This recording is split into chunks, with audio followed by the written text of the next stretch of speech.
It's time for Coffee with the Chicken Ladies, a podcast for people who love chickens. Hey everybody and welcome. It's Chrisie&Holly from Coffee with the Chicken Ladies.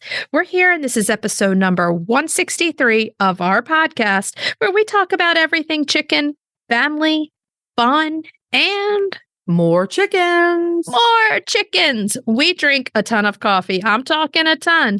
But most importantly, we hug chickens every day. And we kiss them too, don't forget.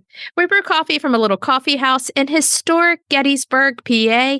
Bantam Coffee Roasters. Holly, and what kind of coffee are we brewing today? Rich and delicious French roast. Well, it goes with our theme, and it's yummy. Where can everybody get this delicious coffee? BantamRoasters.com. And use the code FluffyButt for 10% off anything on the entire website and follow them on social media. Are you ready to sip some of this delicious French coffee and chat? I am, but first, a word from our sponsor. We have some exciting news to share from our sponsor, Grubbly Farms. They're here, new and improved, Grubbly's World Harvest. I'm a longtime subscriber, and my flock love the healthy, nutritious treats, plus orders $40 and more ship free. If you haven't heard, Grubbly's has a fantastic layer pellet and crumble feed. It's packed with plant and insect protein, perfect for those picky chickens and ducks. Grubbly Farms makes food and treats for healthy pets and planet. To support us in Grubbly's, go to our website or our show notes and use the link. Try it today. If you like your flock healthy, happy, and laying lots of eggs, our friends at Nutrena have something for you. We've been hearing great things about NatureWise, but don't take our word for it. See what everyone is clucking about at NutrenaWorld.com. Okay, can you believe it's like second week in January? Can you believe that? I can, yeah. I feel like just yesterday was the holidays. No, I'm way beyond that now. And everything is starting with a bang, just like last year. Like everyone's getting their chick orders, scrambling, coops are selling. Oh, yeah. The new McMurray catalog is out. And congratulations, Ginger and Cassidy and everyone who works on this because you just did an amazing job. It's gorgeous. I was looking at the catalog just a little while ago before we started recording. Mm-hmm. Does everybody know we're in it? We are in it, in fact. We were so excited to be a part of the McMurray catalog. I got mine in the mail and I was like, hey, everybody, look, here we are. We are in it. Well, they got me again. They did such a good job with the catalog that I ended up having to add a bird to my order. Oh, I know. I saw those emails coming through. Well, I was also a victim of myself a little bit because we did the Toulouse goose for Christmas, and I love me some Toulouse goose. And you like to say it too, so. I do like to say it a lot. And then I saw the catalog, and McMurray has a new strain of Toulouse. It is a strain imported from France recently. And they are a bigger bird than most of the production Toulouse, and they lay more eggs. Apparently, they lay almost as many eggs as a Chinese goose. Well, bigger's better, and you know it. So, I will be getting 2 American buffs and 1 French Toulouse goose. I think that was a day Sophia and I were walking through Target, and those emails were coming through, and I was like, oh, your Aunt Holly's up to something over there. I saw those emails. And thank you, Ginger. I got another goose. Yeah, it's been a wild weekend before this of weather also. Yeah. Mm-hmm. I don't like snow. I want it to go away. I'm ready for spring. Like I said, Christmas comes and goes, and then spring, I'm ready for you. If you could look at my desk right now, it is littered with, the usual things, history books, etc. And then there's a giant pile of seed catalogs. Yeah, we're ready. Here you go. Seed catalog. Yeah. Yeah, I'm ready. I'm ready for our chicks to get here. I'm ready for the excitement of spring. But we have a few months to get through of snow and muck and Well, we're going to talk about some helpful things here today. Yes, we are. Yes, we are. If you got your chickens for the first time last year, or if you're starting fresh this year, or even if you're an old timer like us, there are always new ideas for ways to deal with winter in your coop and run.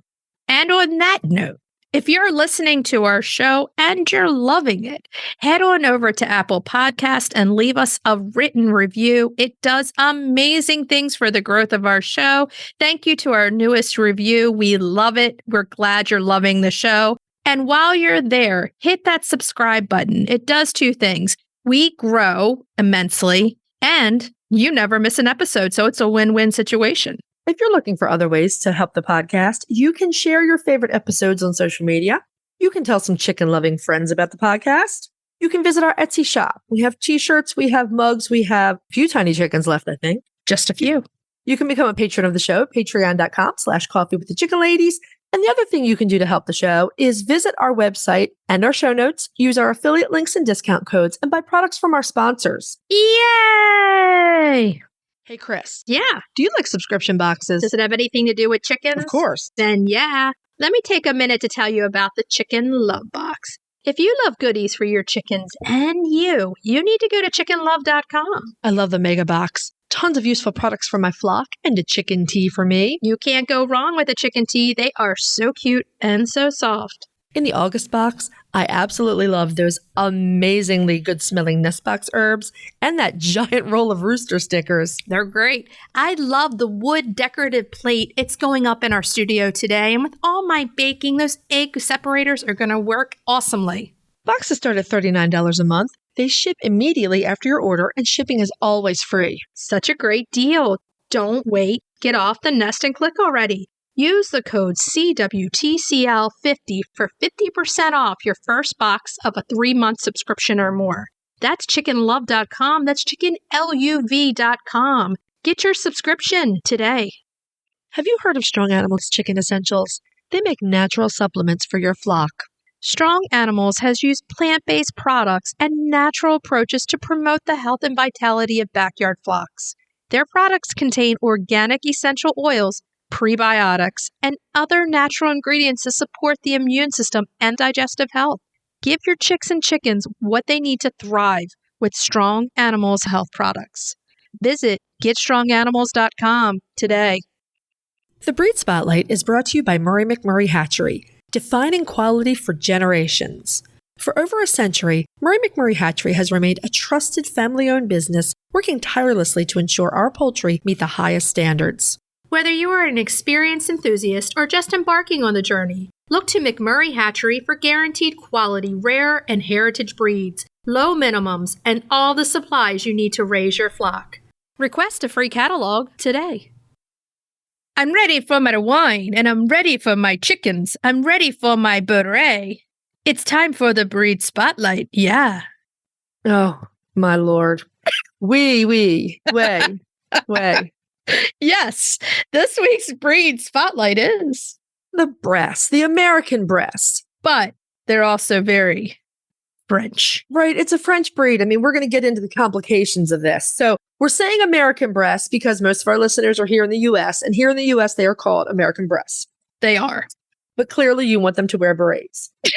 They would be so cute. Oh really my funny. gosh. That would be really funny. And they could be friends with the Houdans. I mean, they have natural berets on. Natural berets, yes. They do have natural berets. They're the goofiest birds ever. Okay, the Bresse. The Bresse is a very, very old French heritage breed chicken. They are known as one of, if not the, best tasting table bird in the world. But there is more to this bird than just that. They're a heritage breed with a long history, and they're also surprisingly good layers. That makes them a great and very popular homestead breed. We found that out a while ago about their breeding statistics and went, ooh la la. They lay a lot of eggs. I'm not sure that sounded French, but yes, they do lay a lot of eggs. Is the French portion of my DNA is either laughing or crying? I'm not sure. Not sure which one it is. Ooh la la. Ooh la la. Do you remember back in the day when the Sesson purses were like the thing to have? No, I don't. Yes. Ooh, Sesson. Yeah, everybody had to have one. They were big. I had a turquoise one. I had to beg for it, though. I was like, I want it. I don't think my mom did not do brand name labels, anything. Oh, my mom barely did it, but I had to beg. It's like, come on. I saw them at the store over and over again. I remember her face when I asked for a pair of Jordache jeans. Never asked for any fashion label ever again. I asked for Jordache jeans and then the red comb that went in the back pocket. Oh, my Lord. It's probably still at my mother's house with the Jordache cheese. Wow. It was a rat tail comb, right? No, it had the fat handle. Oh, yeah. Yep. Okay. Okay. We Off of that, digress. back to the breast. Yeah. Okay. Back to the breast. So these chickens get their name from the Bresse region. It's a strip of territory about 60 miles long by 20 miles wide, and it's in eastern France, not too far from Switzerland. Bresse was once its own province, but now it's a part of the Rhone-Alps region. We've said this before. Let's go. Yeah. We have to go. Heck yeah. Up until the late 1400s, Bresse was part of the kingdom of the Duke of Burgundy, and it passed to France after the death of Duke Charles in 1477. Bresse was formally ceded to the French crown in 1601. The Bresse chicken has been raised in this area for at least 500 years, possibly longer. Wow. They're the three French hens. Well, yeah, funny you should say that. They are. In France, historians believe that the modern Bresse originated from 3 breeds of chicken that were found in this area as early as 400 BC. Mm-hmm. That's a long time ago. Right? Now, you and I have found a few sources over the years that cite the Bresse as a distinct possibility for the 3 French hens in the 12 Days of Christmas song. Yes, they are. Yeah, and I have a towel in which the 3 Bresse hens are wearing berets in my bathroom. Oh, I've seen that towel, and it's funny. And then no one else can see our notes for this episode, but I left some notes for you about 6 geese a laying. I don't know what they were. Are they French? Are the 5 geese a laying French, or are they British? But they're 6. Or are they British? Are the 6 geese a laying French or British? I think they're French. I think everything's French. Well, then they must be Toulouse. Yes. Toulousey-goosey. Well, or we could just go and just say everything's from the Romans, man. Everything's from my nationality. Well, a lot of the early geese in the UK were Roman geese. Of course. Or they also have the Brecon Buffs, which is another neat breed. But anyway, again, we digress. A lot like Champagne, only chickens that are raised in the Bresse region of France can be called Bresse chickens, even if they're actually chickens of the Bresse breed. Their name is registered as a protected designation of origin, just like Champagne is. Right. And it gives them legal protection in the European Union and the UK. So if you're in the UK and you have Bresse chickens, I don't know that you can call them Bresse. What do you call them? The French chicken? I don't know. I say you just call them and then somebody calls you out and you say, okay, but they're still the Bresse chicken. Pardon me. But for this reason, the breed here in the US is known as American Bresse. Right. They have to put the American in front of it to change it. Although there are still people in France who maintain that if it isn't raised in France, it's not a Bresse. It's just somebody else pretending to be a Bresse. I mean, I guess their DNA would argue with that, wouldn't it? Exactly. So, yeah. They're just pretending. Yeah. So in France, there's one single center that breeds the Bresse at this point in time, and it's usually more than 1 million birds per year. Then a group of around 400 or so small farms will buy and raise the Bresse chickens every year. They sometimes sell for, absolutely exorbitant prices, especially in French restaurants. We talked about this the last time we did the Bresse. Hundreds of dollars for this roasted chicken. We did this chicken way back in the beginning, and we were talking about this at that point in time. It's crazy how much they charge for these chickens. Yeah. Now, the Bresse are very much a genetically distinct breed. I mean, as old as they are, hundreds of years, the same bloodlines. It would be no easy task. You could probably say practically impossible to try to recreate them. For a while there were some people here in the US that were trying to recreate them, but they were ultimately unsuccessful. I think they called them the Bluefoot or something like that. Okay. We'll have a link in the show notes to where you can find this info. The Bresse were imported in 2015 and 2017 by Greenfire Farm. Our friends over at Greenfire. And they have been a runaway favorite here in the US. Like, they can't keep this chicken in stock over there. They talk about that as soon as they have them, they are gone. Yeah. And it's for multiple reasons, but right. Egg laying ability, man, when we get into that, just wait. Right.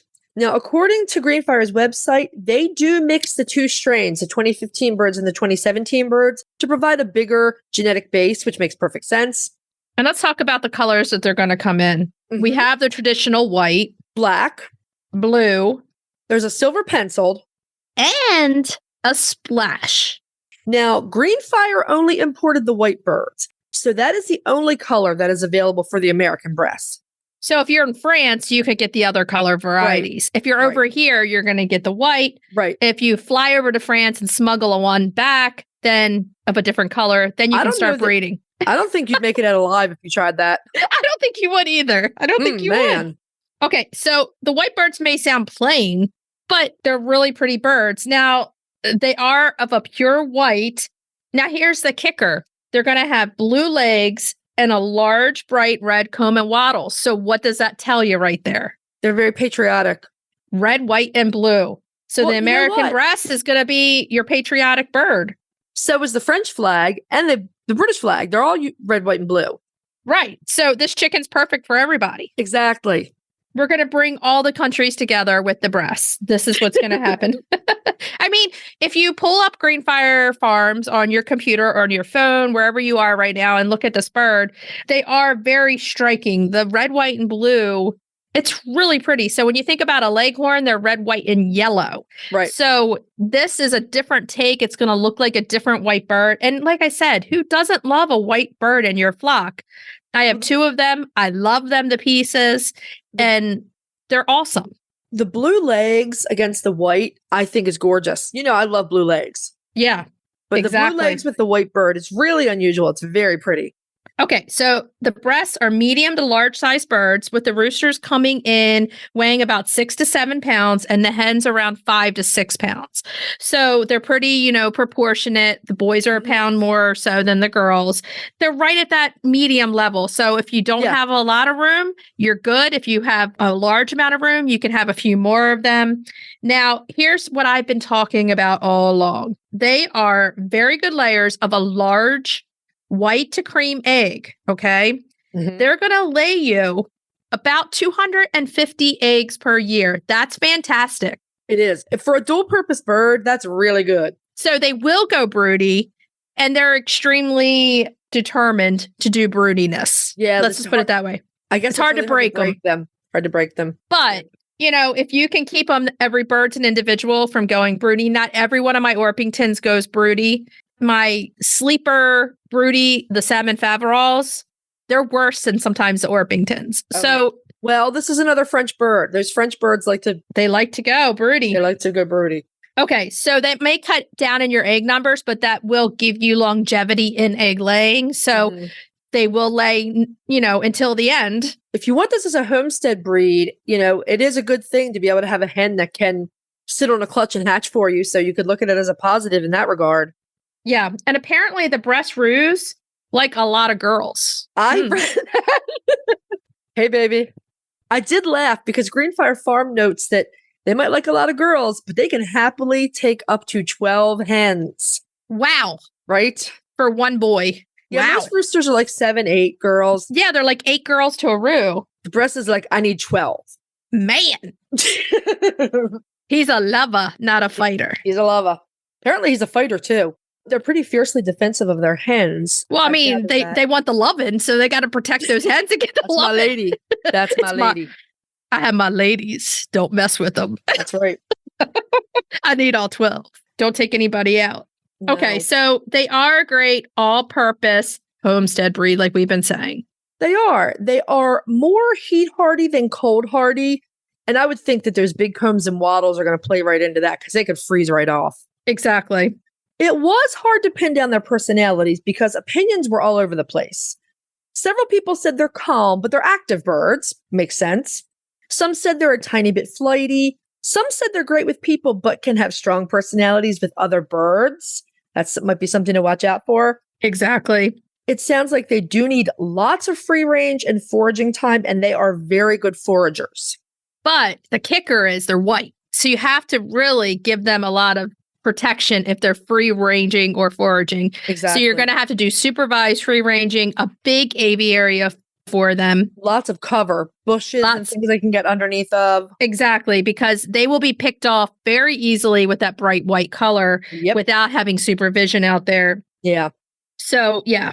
But the hens are very good layers. So they are a very good option if you want an independent chicken with a long history and lots of white eggs.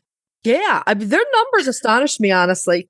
I can't stop talking about the 250 plus because I did not realize when we did this back then, or I did, or I just was kind of like, But well, it's 3 years ago. I wouldn't expect you to remember this detail. But that's a pretty big detail. I'm going to remember it from now on. But it's 250 eggs. This is a chicken that you want for your flock. I mean, they're beautiful. They're great. The only caveat I can tell you is you're going to need more space for them because birds who need more space will act out more if you don't give it to them. And that may be why some people said that they're not necessarily great with other birds. It could have been that they were bored and feeling cooped up and they were just picking at other birds.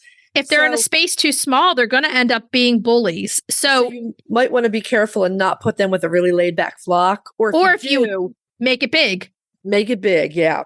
Give them the room. And then, like I said, supervised free range. They're bright white. You can't just put them out in the backyard and expect that somebody's not going to see them. Right. So, yeah, the hawks will be saying this is the best tasting chicken in the world. They will be, and it won't be good. No. The Bresse is not APA accepted, so they're not showbirds at this time. But the American Bresse website does have a proposed standard of perfection and a link to the Developing American Bresse Breeders Club, plus lots of other great information that is linked in the show notes. That's awesome. Yeah, I was surprised. I didn't think that I would find a breed standard for them, but yeah, it's a great resource.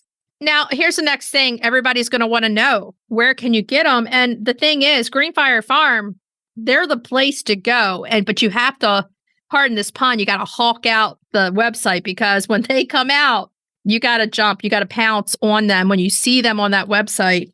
They're selling both chicks and hatching eggs. Yep, exactly. If you're looking for more information about raising and finishing the Bresse in the traditional French way, check out the Bresse page on Greenfire Farm's website. There are several small farms in the U.S. that are breeding and selling Bresse as well. They're all going to be Greenfire lines. Exactly. And you can find breeder listings on the American Bresse website as well. Now, here's the part of the show where I say this. If you have the Bresse, the American Bresse, the French Bresse, if you're over in France and you want to share it in a story, hit that mention button, put our name in, and then we can easily share it to ours. We want to see your chickens. Send them over. We love seeing pictures. For the love of all that's holy, if you are in America and you have a Bresse, do not call it a French Bresse. Please don't. If you're looking for a chicken coop that's produced in a planet-friendly, sustainable way, try Nestera. Each coop is made from highly durable, 100% recycled plastic that keeps the equivalent of up to 2,000 shampoo bottles out of a landfill.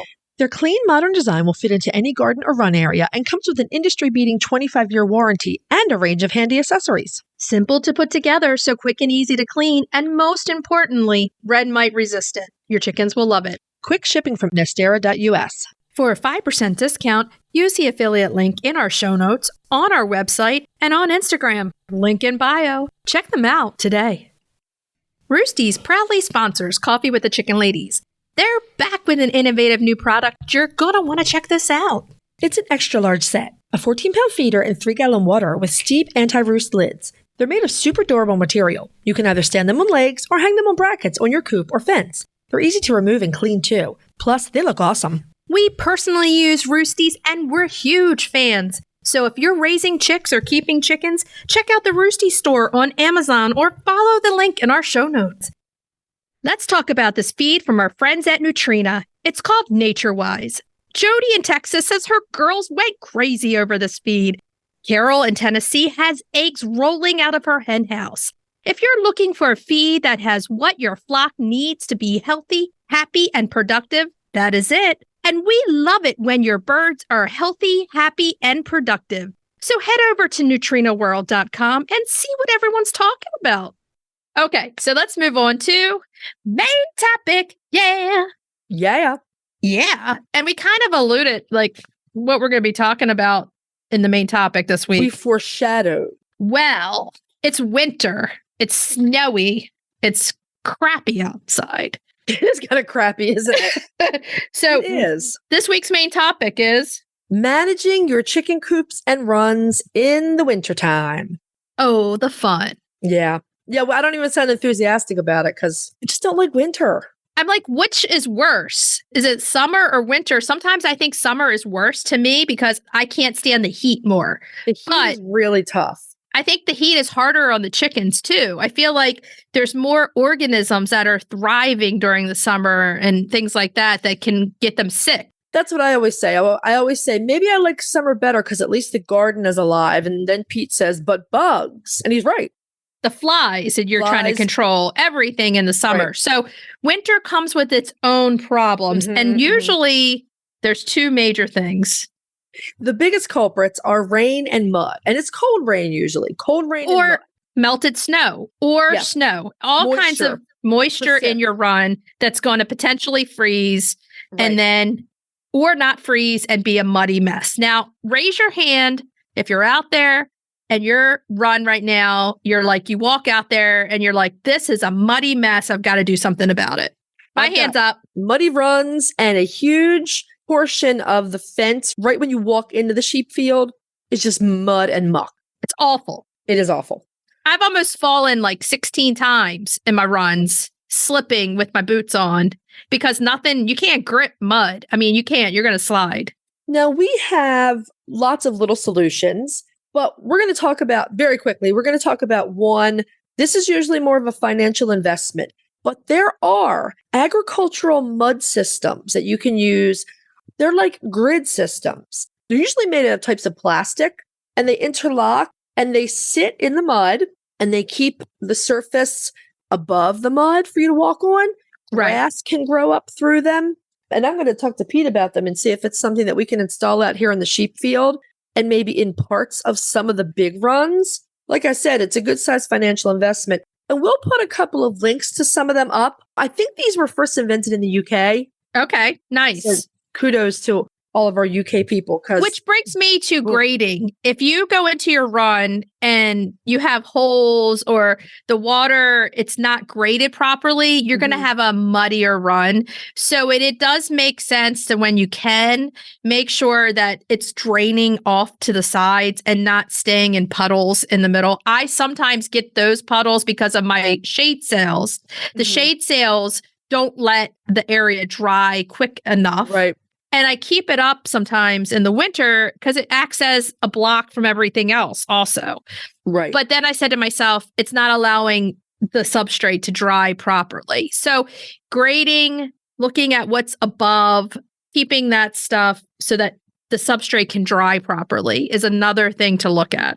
Adding more substrate, as you get bad weather, or even if you want to add a bunch in the fall in preparation. Right. For the winter. So replacing substrate seasonally can help. Depending upon what you use. Now, wood chips, they need to be untreated. So they can't have chemicals on them because keep in mind, your chickens are rolling in them. Their chickens are talking about wood chips. Yep, wood chips. So if you're going to add wood chips, they can't be treated with anything. They have to be untreated. This is a good time to add that. Now, the other thing is, depending upon what you keep in your coops, you can use that, reuse it on your run floor to try to build up a little bit less mud also.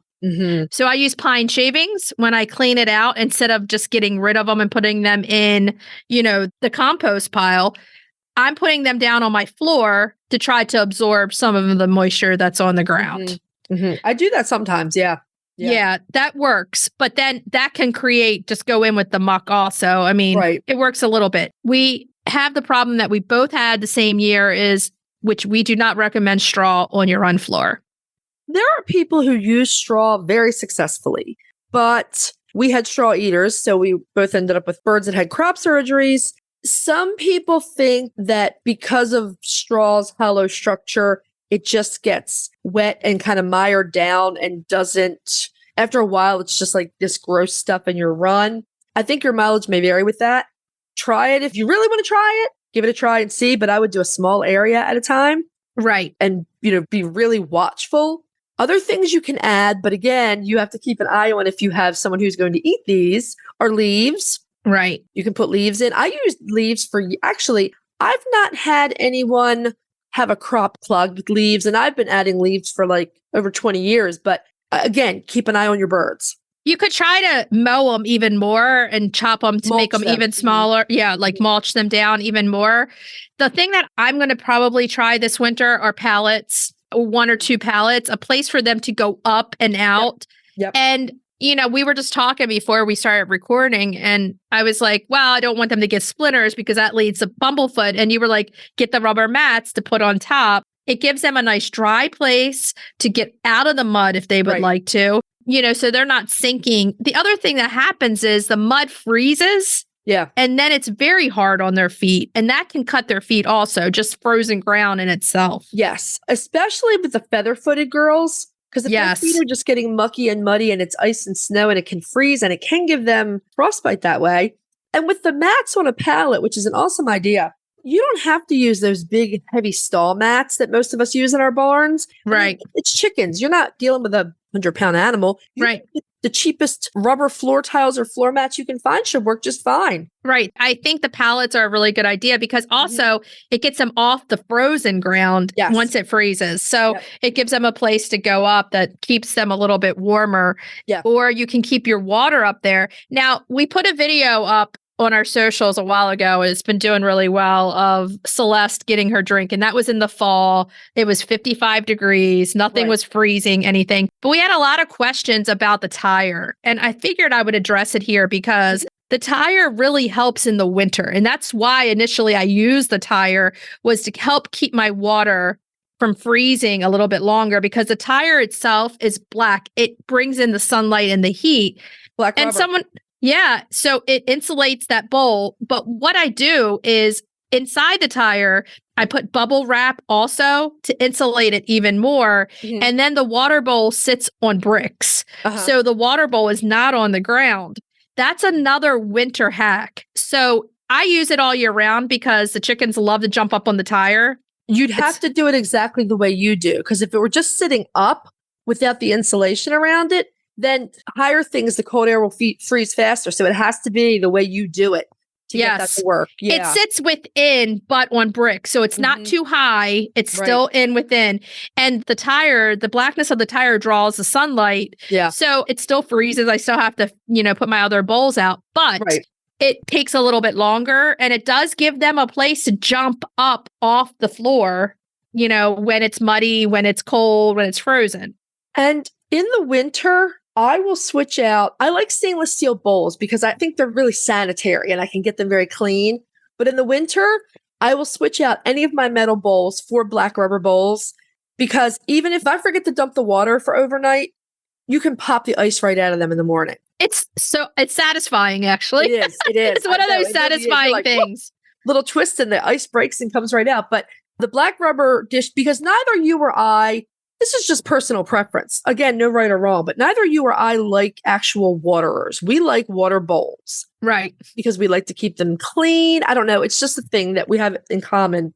So if you are the water bowl type, try the black rubber ones because they really make doing the water in the morning if stuff is frozen so much easier. It is so much easier. And the whole thing is it attracts the sunlight, attracts the heat to it. Water in a metal bowl or even a ceramic bowl is going to freeze so much faster than in the rubber bowls.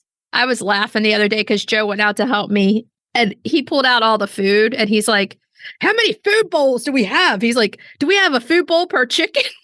And they're all the black rubber bowls. And I'm like, almost, because everybody wants to be able to eat at a certain place at a certain time. So those black rubber bowls, I just buy like 1 or 2 every few months. And they're not that expensive because you can slowly add to them. Honestly, that's what I've started doing because number one, my entire life with livestock, black rubber bowls have been my feed tubs for all of my animals. It's what I use for the sheep. But I'm switching all those bowls over in my runs because I like your system. They're really easy to pick up at night.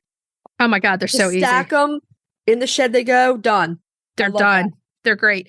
If you're new to chickens and you're going to be putting your coops and runs in, this is a really good time to pay attention to your property, your yard. We talked about drainage before. See which way the water flows and do your best not to site your coops and runs in a floodplain because that will come back to bite you. Oh, yeah. As soon as you get a heavy rain or whatever, or then it's going to freeze. Yep. It's not going to be good. This is where planning, and this is why we say planning means a lot here. Right. Look at the property. Now, I want to move on to wind because that's the other nasty cousin of moisture in the winter. Wind blocks are very helpful. I use tarps, and here's another one. If you had a live Christmas tree, put it in your run or put it alongside your run. Your chickens can snuggle up in with it, until all the needles are gone, and it blocks the wind. And some of them will eat the needles because pine needles are actually delicious. They're like, yeah. Yeah. I mean, all of my animals eat pine. They just love pine. Well, if you have a bigger run and you're building in enrichment things, like you're building in roosts and you're building in places to hide, that's another good time to think about putting some wind blocks in. Whether it's some teepee-shaped structures that gives youngsters a place to hide from grouchy old hens.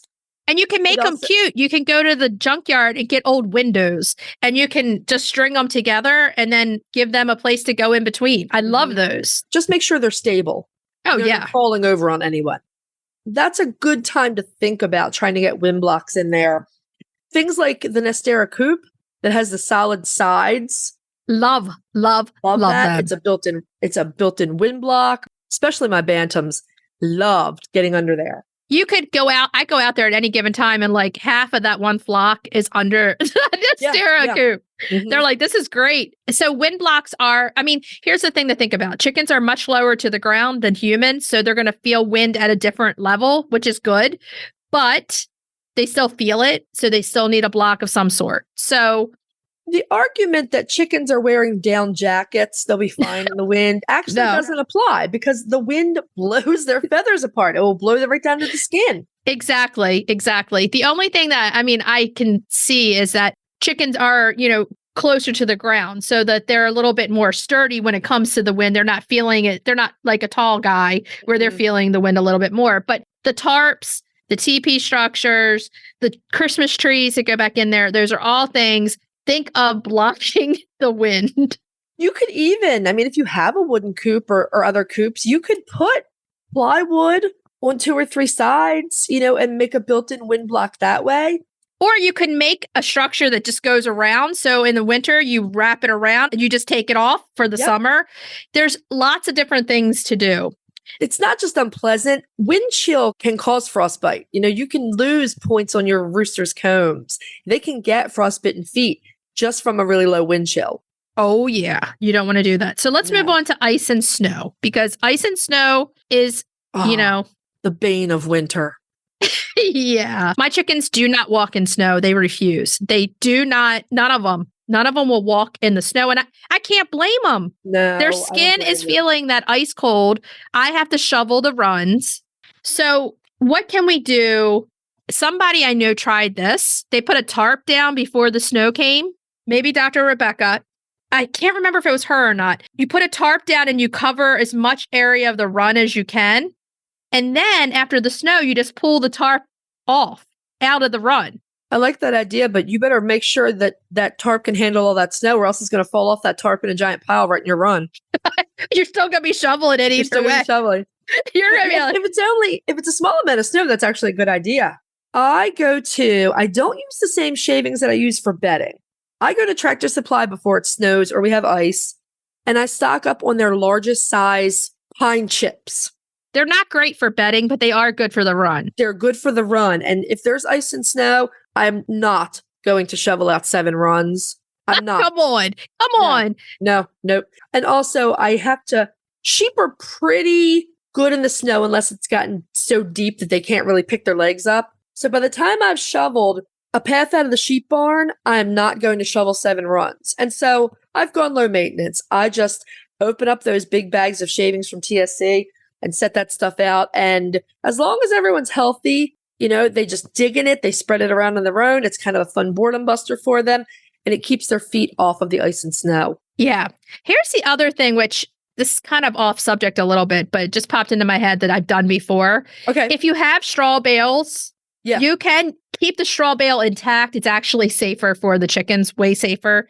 They can't eat as much of it as they normally would. Mm-hmm. If you have a coop that's up off the ground, which all of us mostly do, put that straw bale under to insulate the coop and cover the bottom for when it snows. You can put it around. And then take it out after so that they'll still have no snow under there. Once it starts to warm up, you don't really want to leave that in there because it molds. Yeah, it molds. Yeah. But it's good, like, it's a good temporary insulating wind block. Yeah, exactly. I've heard of other people saying, before it snows, wrap everything up. Here's the kicker with that. You need ventilation.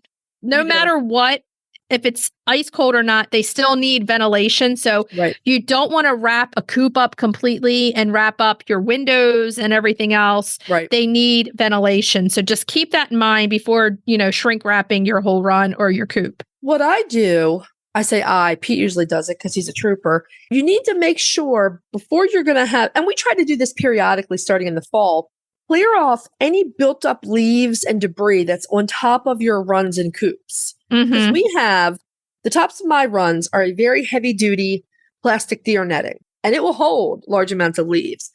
And then what happens, and I speak from bitter experience, then what happens is you get 5 or 6 inches of very heavy, wet mid-Atlantic snow, and it all collapses downward into the run.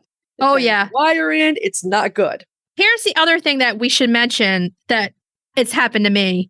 Make sure if you're locking coops at night, locking your runs, I lock mine every night, the coops and the runs, that you have de-icer, that you have something that you can unlock them with, because I've had my locks freeze. It's not fun. But I use carabiners on most of my coops too. And so you get treated. I do too. They still freeze. You get treated to the ridiculous spectacle of me out there breathing on the carabiner, trying to get that sucker open. That's me constantly. Yeah.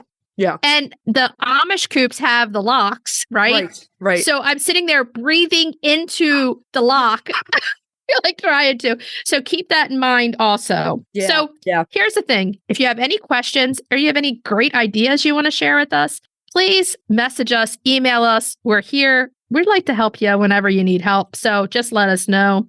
It's cold, baby. It's cold outside. And, a lot of the things we do for snow, it works just as well for ice, especially getting stuff on top of it, because you don't want to slip. And you don't really want a big bird to slip either.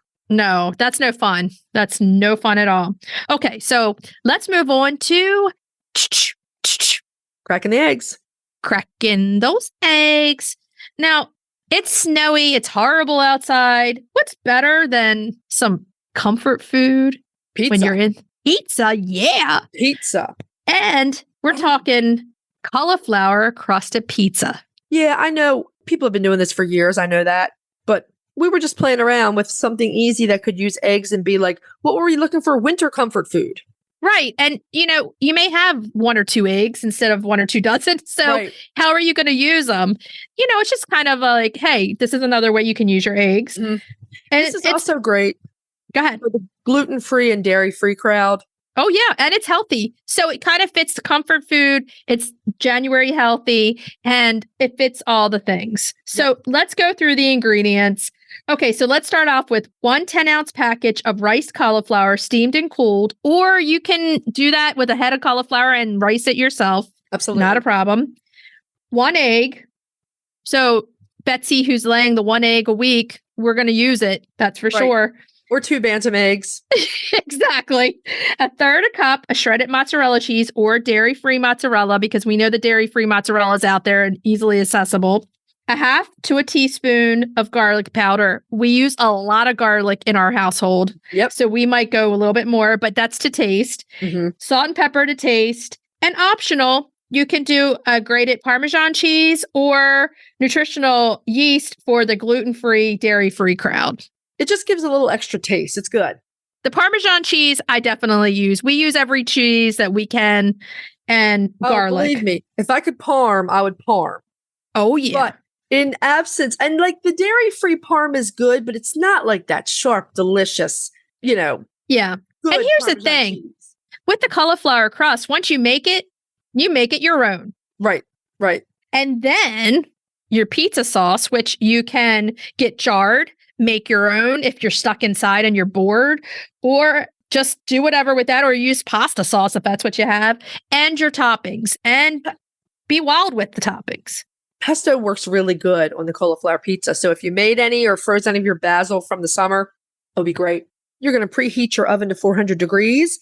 Now, with that steamed cauliflower, you want to drain as much moisture as possible from it. So You can line a colander with cheesecloth or coffee filters and push the cauliflower against the edges of it. Yeah. Get liquid out that I way. use a tea towel myself. That's the next method. You can put it in a tea towel and just squeeze the daylights out of it. Either works. You want a medium mixing bowl. You're going to beat the egg. Then you're going to add the cheese, the cauliflower, any seasonings, and stir that until it's thoroughly mixed. You want a pizza pan, and you're either going to spray the pan with oil or you're going to line it with parchment paper. Okay. Press the cauliflower mixture into a circle about 10 inches in diameter. Obviously, it doesn't have to be perfect. Right. I've done this before. I love it. And you know what? If you have the craving for a pizza and you don't have the stuff, if you just have a bag of cauliflower and some pasta sauce of any kind and cheese, you're good. You're good to go. You're going to bake it first before the toppings. Pop it in the oven. Bake it until the edges are starting to turn golden brown and it's starting to become a little crispy. That usually takes about 20 minutes or so. You're going to take it out of the oven. You're going to put your sauce, your cheese, any other toppings on there. Pop it back in the oven for about 8 to 10 minutes until everything's melted and delicious. And that's it. Enjoy. It's a healthier pizza for you. And it's a comfort food all in one. I like this recipe because it's both. It's comfort and healthier. It's delicious. For January. Yeah. And it's delicious. Okay, so try it. You might like it. Send us pictures. We want to know what kind of toppings you're putting on. Plain cheese, olives, onions, peppers. Oh, all Bantam the yummy chicken eggs. Oh, yeah. Do some scrambled eggs. Make a breakfast pizza. You can. That's right. Chrissy's big on these breakfast pizzas. I am. Okay. So are we ready to move on to retail therapy? Retail therapy. Yeah. Okay. So this week's retail therapy, we are talking heated water bowls. Hey, it may sound simple, but if you don't know where to get them and you need them, then it's a problem. So it is life-changing to have. Believe me, I always hearken back to being a kid and going out there into the horse pastures where all the buckets and tubs are frozen and having to chip that ice out. That's what you had to do. You did not have heated anything. I go back 10 years to my first year of having chickens and not knowing what in the world I was doing and saying out there every hour with a bucket of water. Like, oh my God, heated water bowls will change your life. They will. I've seen in a few places lately people saying that vinegar in the water will stop it from freezing. I've never seen that or heard that before, but no. Have you tried it? Actually, inadvertently, I've tried it. Me too, because I put it in. So right, I've had water with ACV, and believe me, it freezes. Oh, it freezes. Vinegar is not freeze proof. The other thing that I've seen is over the years is to put ping pong balls on top, like the real light ones, and the wind blows them so it keeps the water moving. It may help for a little while, but if you have wind, but if you don't have wind, it's gonna you're gonna have a frozen ping pong ball. You're gonna have a water dish with ping pong balls frozen in place. That it won't be fun. It won't be fun. Brittle plastic for your chickens to peck. So here's the thing. Over the years, the heated water bowls have been easier and easier to get. Right. Now, you can get the big heated water buckets and tubs if you have bigger critters, but they're too big for the chickens. And so what we get is heated dog water bowls. They're big blue.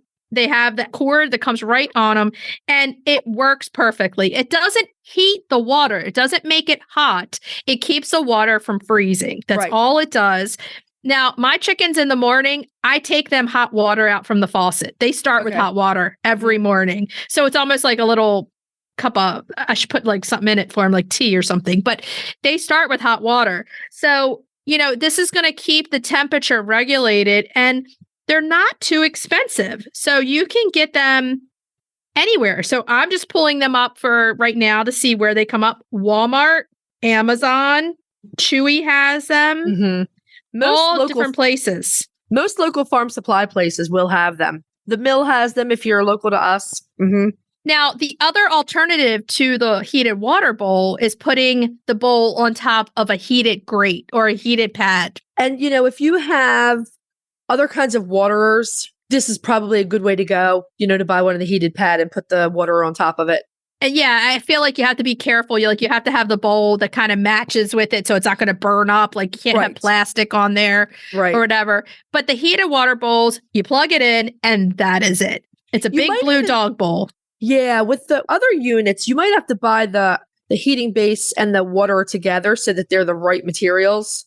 Now, these bowls, there's one on here starting at $16.99. They're not too expensive. No. And you can just get one per flock, so if they're going to have to drink out of the same bowl for a little while, not have 20 different water bowls in there, just one heated. These are generally most useful if you're in a place where it gets under freezing during the day. Oh, yeah. Like, I don't really use them unless we're going to have a wicked cold snap, because I just put fresh water out and then dump it at the end of the night. Oh, yeah. I mean, we both dump our water every single day. Right. They get fresh water every single day. Right. But if it's going to be under 32 during the day, you're going to need a heated bowl to make your life a lot easier. Or you're going out every half an hour to an hour with a jug of water and refilling it. Good times. I've done it too. Me too. I had to do that with the llamas and alpacas. We had remember that double blizzard we had a while back? Oh, yeah. Well, we didn't have any power in the barns. And so I was carrying it down to the llamas and alpacas. That was not good times. After the first year, I was like, mid-winter, I was like, there's got to be a better way. So, of course, I start researching, figuring out what I can do. Right. And then I find the water bowls, they're sold out because everybody had them and got them early. Here's the thing. The accessibility of these water bowls, because of supply and demand, they're much higher now. So you can get them throughout the winter. Yeah, so it's much easier now. If one of yours breaks or something, don't worry. Farm supply stores, Amazon, Walmart, Chewy.com, all these different places. Yeah. It's an investment of $20. It's well worth it. And it's the way to go. Yeah. If you need help finding them, contact us. We will help you. Do we have any on our storefront? I think we do have some on our storefront. We do have them on our Amazon storefront. Yeah. So go to Instagram, go to our bio, and we have our Amazon storefront. That is used so that when we talk about any products on the show, it's an easy way to find the products that we're talking about. So you're not searching and not finding them. Anything that we're going to talk about, if you can purchase it on Amazon, is going to be in there and you know what we're using. Exactly right. They're there. It's easy to find. Instagram, our bio, Amazon storefront. Do yourself a big favor. Get the heated water bowl. Yeah. It's worth the $20, believe me. It is. Okay, so should we tell everybody what we're going to be talking about next week? Next week, we're profiling a new old breed, the Vorwerk. That's not going to be easy for me to say either. I know, it's okay. Main topic, this is fascinating. We're going to be talking about the science of preening. What preening is, why chickens do it, and some of the really amazing health benefits that scientists have found lately. It's going to be a fun topic. Yeah. Cracking the eggs, baked mashed potatoes, because we want more comfort food. Comfort food. And retail therapy, we're reviewing Nutrena's High Pro scratch grains. Because you use scratch grains in the winter. That's when you use them. So let's check it out. Yep. Okay, so what should we tell everybody to do until next week? Hug your chickens every day and kiss them too. We'll talk to you next week. Bye-bye. Bye. If you'd like to see more of us, please follow us on Instagram at Coffee with the Chicken Ladies. If you'd like to help us grow the podcast, please leave us a written review on Apple Podcasts. If you'd like to become a patron of the show, please visit our Patreon page, patreon.com/coffeewiththechickenladies. Thanks for listening.